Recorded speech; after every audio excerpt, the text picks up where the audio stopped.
자, 여러분들 안녕하세요. 계속해서 잘 지내고 있죠? 시간들 잘 보내고 잘 지내고 있으리라 믿어요. 자, 어느덧 벌써 2학기도 시작하고 나서 시간으로 따져보면 한 달 정도 지난 것 같고, 우리 계속해서 온라인 그리고 잠깐 모의고사도 보러 학교도 나왔었고 또 다시 온라인 진행하고 있는데, 이제 벌써 2학기 들어와서 시작한 유전이 마지막 단원, 마지막 날이 되게 되었습니다. 자, 물론 이제 개념, 이론적인 내용은 오늘 정리가 마무리가 될 것 같고요. 이제 이어서는 여러분들에게 탐구 활동도 과제로 주어질 것 같고, 또 여러 가지 이제 문제들을 다루면서 유전이 이제 앞에서도 선생님이 얘기했지만 개념은 그렇게, 내용은 그렇게 어렵지 않은데, 이제 이런 것들이 이제 문제로 활용이 되어지면서 어려운 부분들이 있어서 문제들을 좀 다루면서, 또 개념 정리하면서, 개념 설명하면서 조금 설명이 부족했던 부분, 또 이해가 어렵던 부분들이 있으면 그런 것들 하나 좀 짚어보는 시간들로 계속 이어질 것 같은데, 어쨌거나 그래서 오늘은 이제 개념 설명의 내용으로는 마지막 시간이 될 것 같습니다. 자, 그래서 그동안 유전에 대해서 이제 멘델의 유전 법칙도 우리가 중학교 때 배웠던 내용들을 다시 한번 짚어보았고요. 그리고 사람의 유전으로 들어와서 단일인자 유전, 상염색체, 성염색체에 관련된 유전도 살펴봤고, 또 다인자 유전에 대해서 살펴봤고, 또 가계도를 분석하는 방법도, 가계도 분석하는 방법 두 가지에 대해서 꼭 여러분들 기억하라고 했죠. 그래서 그 개념들, 팁들 여러분들 좀 잘 정리하고 꼭 외워두었으면 좋겠다라는 걸 다시 한번 여러분들에게 강조하게 됩니다. 자, 그러면 이제 오늘은 이제 사람의 유전병에 대해서 살펴보는 시간을 갖도록 하겠습니다. 자, 먼저 오늘의 학습 목표에 대해서 살펴보도록 하겠습니다. 자, 오늘의 학습 목표는 유전병의 원인에 대해서 염색체 이상과 유전자 이상으로 구분하고 그 차이를 설명할 수 있을 정도까지, 그리고 두 번째 학습 목표는 사람의 유전병을 조사하여 그 종류와 특징을 발표할 수 있을 정도까지 설정을 해보았는데요. 오늘 실질적으로 수업 시간에는 1번 학습 목표, 사람의 유전병에 대해서 염색체 이상과 유전자 이상을 이렇게 구분하는 정도로 좀 살펴보고, 이제 사람이 여러 가지 유전병들 몇 가지 좀 간단하게만 소개할 건데, 그것에 대해서는 여러분들에게 주로 탐구 활동으로 과제가 주어질 것 같습니다. 자, 그러면 사람의 유전병에 대해서 살펴볼 건데요. 사람의 유전병은 보통 돌연변이에 의해서 생기는 그러한 병들이 많기 때문에 먼저 돌연변이에 대해서 좀 소개해 보도록 하겠습니다. 자, 돌연변이란 염색체나 유전자의 변화를 통해 부모에게서, 부모 세대에서 나타나지 않았던 형질이 자손 세대, 자식 세대에게서 나타나는 현상을 돌연변이라고 합니다. 뿐만 아니라 이 자손 세대에게서 나타난 이러한 형질은 다음 세대에게도 계속해서 유전되어지기도 하는 것이고요. 크게 두 가지로 구분이 되어지는데, 염색체 이상과 유전자 이상, 염색체 돌연변이와 유전자 돌연변이로 구분이 되어지게 됩니다. 자, 그러면 먼저 염색체 이상에 따른 유전병, 염색체 돌연변이에 대해서 살펴보도록 하겠습니다. 자, 염색체 이상에 따른 유전병, 염색체 돌연변이는 말 그대로 염색체에 문제가 생긴 건데요. 자, 염색체에 어떤 문제가 생겼을까? 그게 두 가지 문제로 구분이 되어지는데, 자, 하나는 염색체의 수의 이상. 자, 수의 이상이란 말 그대로 숫자. 자, 사람의 경우 염색체의 수가 몇 개를 가지고 있죠? 46개, 23쌍의 46개의 염색체를 가지고 있는데, 그 46개의 염색체의 수가 문제가 생긴 경우가 되겠죠. 자, 두 번째는 염색체 구조 이상은, 자, 염색체의 수적인 이상은, 수는 문제가 없어요. 구조, 모양에 문제가 생긴 경우가 염색체 구조의 이상이 되겠는데요. 자, 먼저 염색체 수의 이상에 대해서 먼저 살펴보도록 하겠습니다. 자, 그러면 염색체 이상에 따른 유전병 중에 염색체 수의 이상에 대해서 먼저 살펴보도록 하겠습니다. 자, 염색체 수의 이상은 다시 크게 둘로 구분이 되어집니다. 자, 배수성과 이수성으로 구분이 되어지는데, 자, 배수성과 이수성, 배수와 이수. 자, 배수, 이수 어떤 차이느냐? 자, 배수는, 자, 숫자가, 염색체의 숫자가 이상하게 생겼는데 얼마만큼의 차이? 배로 차이가 나는 경우가 배수성이고요. 이수성은 이수, 다를 이자를 쓴 거예요. 숫자가 다르다. 배수성은 숫자가 차이가 나는데 배로 차이 나는 것이고, 이수성은 숫자가 차이 나는 거. 어떻게? 한두 개 정도 조금만 차이가 나는 경우가 이수성에 해당이 되어집니다. 자, 그럼 배수성과 이수성 어떤 차이냐? 정상의 경우, 사람의 경우 정상의 염색체가 46개, 23쌍. 핵상으로 표현하면 2n개로 표현을 하죠. 그래서 정상의 경우 2n개의 염색체를 가지고 있는 것이 정상인데, 자, 배수성 같은 경우에는 배로 차이가 나는 경우. 어떻게? 3n이라든지 4n이라든지 이런 식으로 배로 차이 나는 것이 배수성에 해당이 되겠고요. 자, 이수성은 한두 개 정도 차이가 난다. 어떻게? 2n에서 한 개 많거나 또는 2n에서 한 개 적거나 또는 두 개가 많거나 두 개가 적거나 이런 식으로 한두 개 정도가 차이가 나는 경우가 이수성에 해당이 되어집니다. 자, 그럼 배수성과 이수성. 배수성은 배로 차이가 나고 이수성은 한두 개 차이 나니까 누가 더 큰 문제가 일어난 거예요? 그렇죠. 배수성이 훨씬 큰 변화가 일어나게 되는 거죠. 그래서 배수성은 동물 같은 경우, 동물의 경우에는 배수가 되게 되어지면 생존이 어려워요. 그래서 동물에게서는 찾을 수 없다. 동물은 찾을 수 없고, 그래서 주로 누구에게서만? 식물에게서만 나타난다. 식물에게. 그래서 대표적인 예가, 자, 여러분들 알고 있는 씨 없는 수박이라든지, 쓰지 않을게요. 씨 없는 수박. 무장춘 박사가 발명한 씨 없는 수박이라든지, 또는 우리가 먹는 농작물들 중에 그런 것들이 많이 있어요. 그래서 씨 없는 수박 같은 경우는 3배체, 3n이고요. 그리고 4n인 경우는 감자라든지 토마토라든지 이런 것들이 4n에 해당이 되는 것이고, 또 6n인 것도 있어요. 밀의 종류가 이 배수체인 게 되게 많아요. 그래서 품종이 개량되어지면서 이렇게 배수체를 만들게 되었던 것이고요. 자, 이제 동물 같은 경우에 이수성에 해당하는 예가 이제 여러 가지가 있는데, 그 중에 사람에 해당하는 예들만 좀 살펴보도록 하겠습니다. 사람의 경우에는 21번 염색체가 3개인 경우가 있어요. 자, 보통이 아니라 일반적으로는 정상인 경우에는 1번 2개, 2번 2개 다 모두 3번, 4번, 20번, 21번까지 2개씩 있고, 22번까지 2개씩 있고, 성염색체도 XX냐 XY로 구분이 되어지는데, 21번이 3개가 되어서 생겨나는 그러한 유전병이 있어요. 다운 증후군이 있고요. 18번 염색체가 3개인 경우가 있어요. 이 경우는 에드워드 증후군인 게 있고요. 자, 21번이나 18번 같은 경우에는 상염색체에 해당이 되는 거죠. 성염색체 숫자가 문제가 생긴 경우, XXY인 경우가 있어요. 원래 XX면 여자, XY면 남자인데, XXY, X도 2개, Y도 하나. 이 경우는 클라인펠터 증후군이라고 하고요. 자, 이 경우에는 성별이 뭐가 될까요? XX면 여자, XY면 남자인데 XXY다. 자, 사람의 성결정 설명했었죠? 무엇이 있으면? Y가 있으면 남자가 된다고 했죠. 그래서 XXY 남성인데 불완전 남성이 되게 되는 것이고요. 자, X 하나만 가지고 있는 경우도 있어요. 자, 이 경우를 터너 증후군이라고 해요.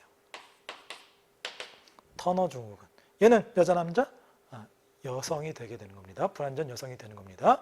또 이 외에도 XXX도 있을 수 있고요. XYY도 있을 수 있어요. 이런 경우, 자, XXX 초여성 증후군, XXY 초남성 증후군인데, 자, 대략적인 이 사람의 염색체의 수에 문제가 생겨서 생기는 이 유전병들 명칭들은 여러분들이 꼭 기억해 둬야 되는 것이고요. 증상들은 증상까지 여러분들이 꼭 기억해야 할 필요는 없기 때문에 나중에 탐구 활동을 통해서 유전병들 조사할 때 여러분들이 기회가 되면 그때 조사하는 시간을 갖도록 하겠습니다. 어쨌거나 이러한 것들 염색체의 수가 문제가 생기는데, 자, 보세요. 21번 3개, 18번 3개 상염색체의 숫자에 문제가 생겼는데 염색체의 수가 많거나 적어진 것 중에 원래는 2개였는데 3개씩 됐으니까 얘네들은 많아진 거죠. 어떻게? 2n개에서 하나가 많아지게 되는 것이고, 역시 xxy도 성염색체가 문제가 생겼지만 많아지는 2n 플러스 1이 되는 것이고, x 하나는 터너 증후군은 2n에서 성염색체는 두 개를 가지고 있었는데 하나만 가지고 있는 2n에서 마이너스 1인 상태, xxx, xxy 마찬가지로 2n 플러스 1이 된 이 상태, 염색체의 수가 핵상이 어떻게 변화가 생겼는지 여러분들이 살펴보았으면 좋겠습니다. 자, 더불어서 이런 염색체의 수의 이상은 배수성이 됐건 이수성이 됐건 숫자에 문제가 생기는데 왜 생기는 거냐? 염색체의 수가 왜 생기는 거냐? 자, 우리가 세대가 달라져도 염색체의 수가 계속해서 유지가 될 수 있는 이유는 왜 그런 건가요? 우리가 가지고 있는 염색체 속에 유전자가 들어있는데 그 염색체를 누구로부터 물려받았다? 부모로부터 물려받았는데, 자, 나는 몇 개의 염색체를 갖는다? 사람은 46개, 2n개의 염색체를 갖는데 나도 2n개를 갖지만 부모님도 2n개 똑같이 가질 수 있는 이유는 우리가 생식세포를 형성할 때 2n에서 n으로 줄어들고 내 배우자도 2n에서 n으로 줄어들고 나와 내 배우자가 같이 만나서 다시 2n의 조합을 이루기 때문에 세대가 달라져도 감수 분열 때문에 계속해서 2n이 유지가 되는 거죠. 자, 그러면 염색체의 수의 이상은 왜 생겨나는 것이냐? 그러한 생식세포 형성시, 여러분 중요해요. 염색체 수의 이상의 원인은 생식세포가 형성이 되어질 때 염색체가 분리가 정상적으로 일어나야 되는데 분리가 제대로 되지 않은 염색체의 비분리 때문에 일어나는 것이다.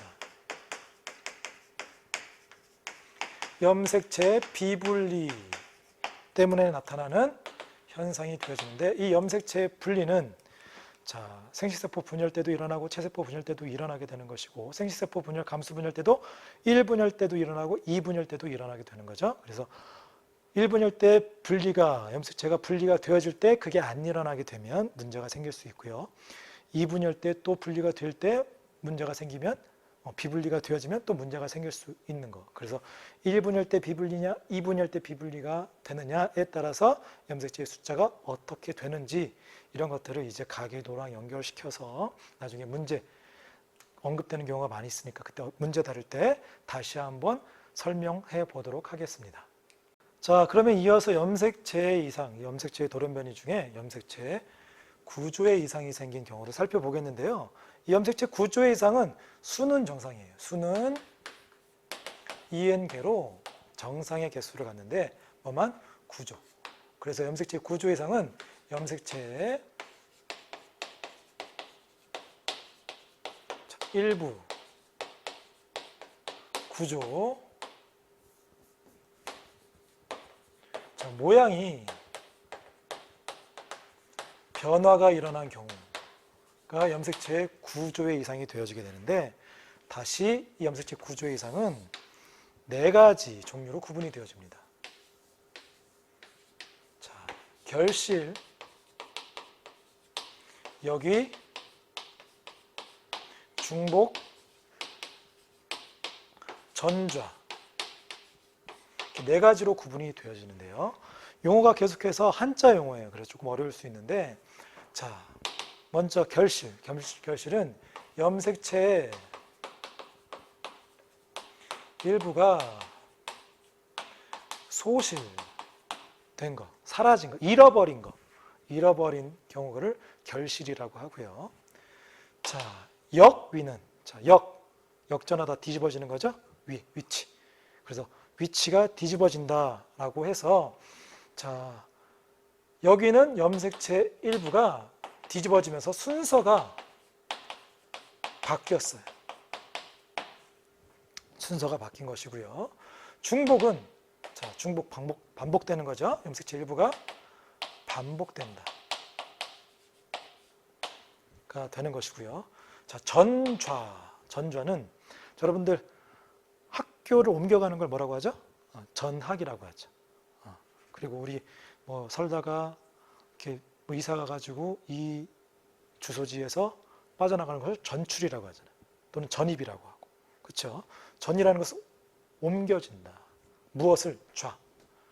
자리를. 여러분들 자리가 정해져 있는 그런 버스를 좌석 버스라고 하죠. 그리고 버스의 자리를 좌석이라고 하잖아. 그 자리 좌자를 쓴 것이고요. 그래서 전좌는 염색체 일부가 자리가 바뀌었는데요.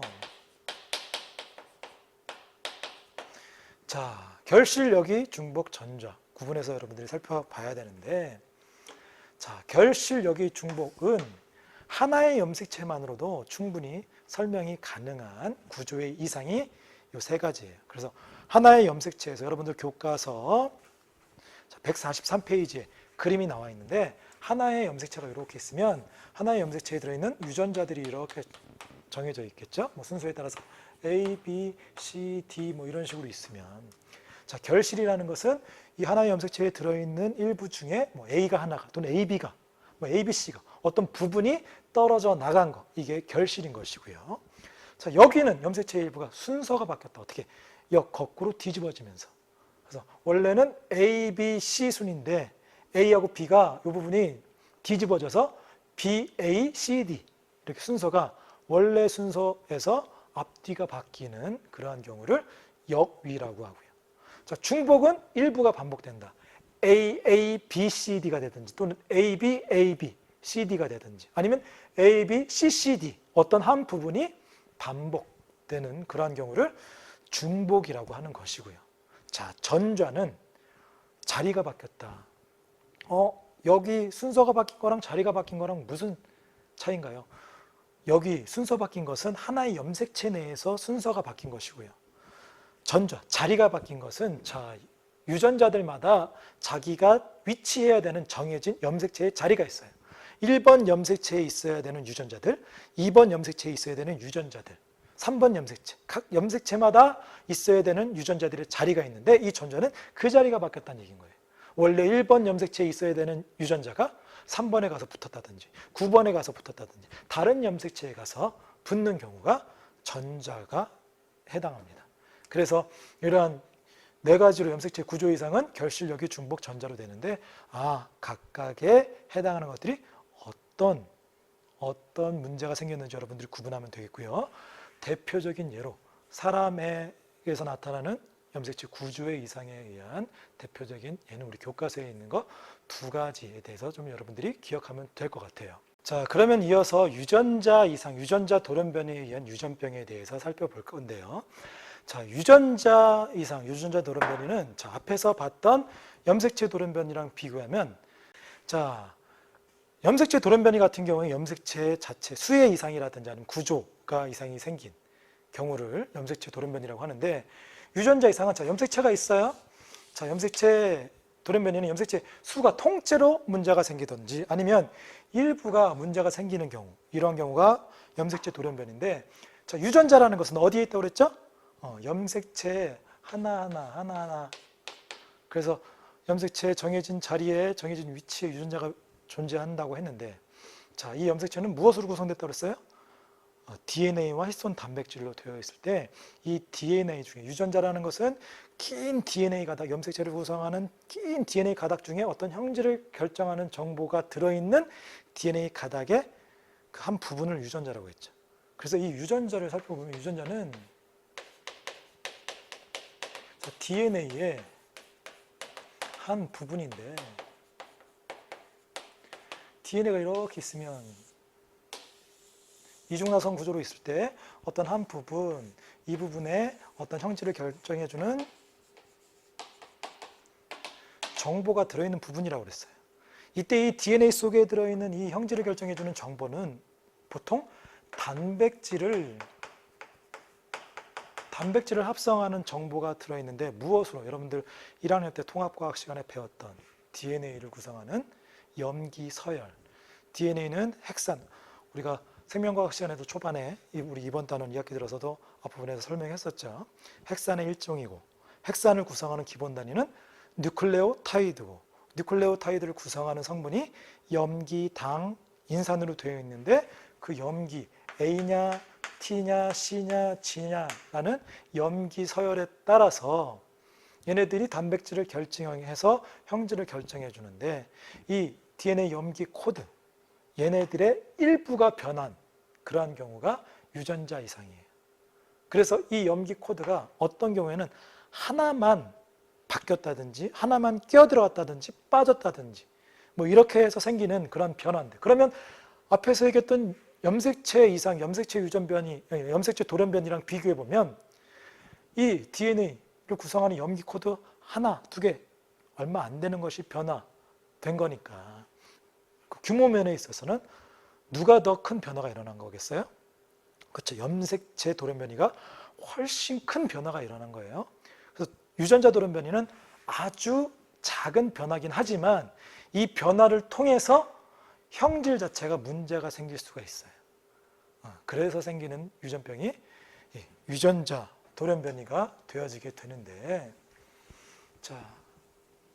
자, 유전자 이상에 의한 유전병들도 이제 얘들만 쭉 나열해주고 여러분들이 조사할 수 있도록 부여할 건데, 과제를 부여할 건데요. 자, 먼저 난모양 적혈구 빈혈증, 적혈구의 모양이 난 모양으로 변하는 병. 자, 낭성 섬유증, 그 점액 생성 부분에 문제가 생기는 그러한 질병이고요.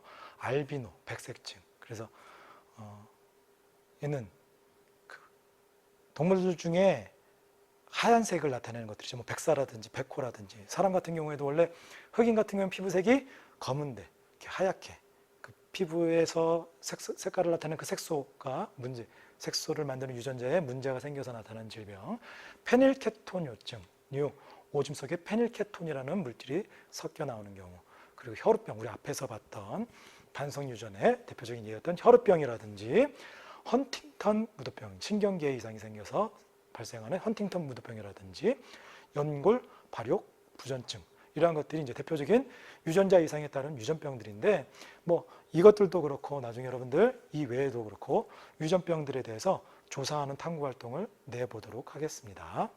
자, 마지막으로 그러면 이런 유전병들을 우리가 원래는 부모에게서 안 나타났던 형질이 이제 자손 세대에게서 갑자기 나타나는 돌연변이에 의해서 생겨나고, 이런 것들이 물론 살아가는데 우리에게 이득이 되는 형질이었다면 크게 문제가 되지 않겠지만, 살아가는데 어려움을 주는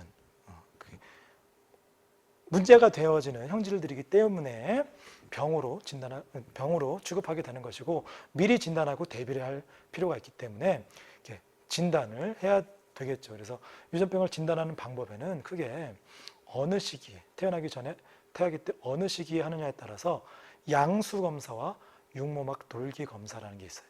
양수 검사라는 것은 말 그대로 양수라는 것은 태아가 살아가는 엄마의 뱃속에서 자궁에서 살아갈 때 그 양막 안에서 양수에 담겨져서 살아가죠. 그래서 양수 안에 태아의 세포들이 떠다닐 수가 있단 말이에요. 그래서 그걸 채취해서, 또는 육모막이라는 것은 이제 태아가 엄마의 뱃속에서 자라날 때 태반이라는 걸 형성하는데, 태반에 있는 그 막 조직이에요. 그래서 태아의 체세포가 여기 들어있는데 그걸 채취해서 검사하는 방법. 그리고 뭐 양수가 됐건 아니면 육모막 됐건 채취해서 어떤 형식으로 검사하는 방법에 따라서 다시 두 가지로 구분이 되어지는데, 핵형 분석, 우리 핵형 분석 앞에서 다뤘었죠.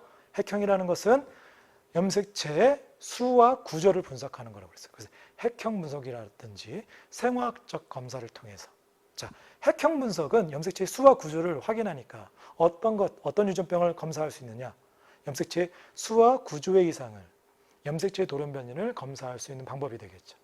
자, 그럼 이 핵형 분석을 통해선 유전자 돌연변이는, 유전자 이상은 발견할 수 없어요. 왜?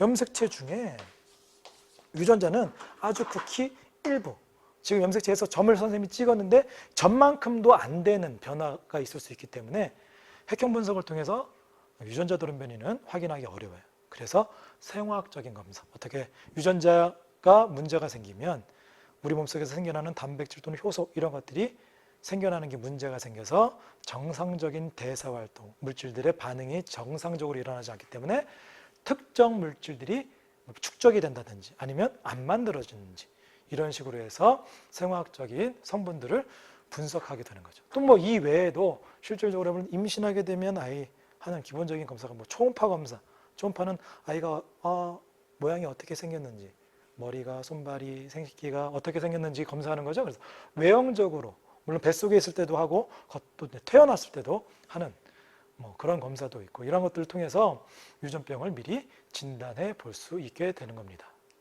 자, 이렇게 해서 오늘 우리 사람의 유전병, 특히 이제 염색체의 부분의 돌연변이 그리고 유전자 부분의 돌연변이, 염색체도 수와 구조의 돌연변이에 대해서 구분해서 살펴봤는데 이 부분의 내용들은 이제 개념에 대해서는 역시 마찬가지로 그렇게 어렵지 않을 것 같아요. 근데 이제 얘네들이 아까 전에 염색체의 수에 문제가 생겼을 때 원인이 뭐라고 그랬어요? 비분리 때문에 나타나는 현상이라고 그랬죠. 염색체 비분리. 근데 그 비분리도 첫 번째 분열 때 비분리가 되느냐, 두 번째 분열 때 비분리가 되느냐에 따라서 염색체의 수의 문제가 생기는 이 생식세포가 어떻게 생기는지 이런 것들이 이제 주요하게 다뤄지게 되니까 나중에 문제풀이를 통해서 하나씩 좀 짚어보는 시간을 가지려고 하는 것이고요. 자, 이제 이상으로 이제 개념에 대해서는 유전에 대해서는 모두 마치게 될 것 같아요. 그래서 여러분 그동안 배웠던 거 많은 친구들이 많이 질문을 하더라고요. 2학기 때는 그 프린트 개념 정리가 이렇게 안 나가냐 이렇게 질문하는 경우가 있는데 선생님이 빠른 시일 안에 그걸 만들어서 올려주도록 하겠습니다. 걱정하지 말고요.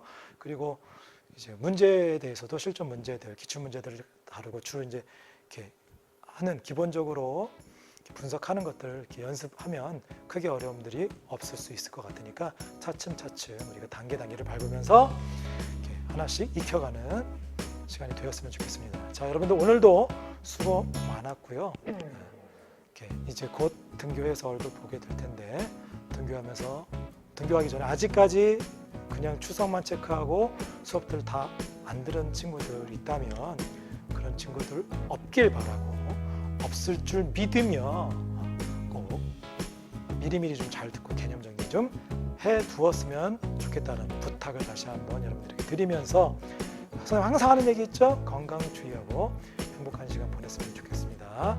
자, 오늘도 수고 많았습니다. 여러분들 안녕.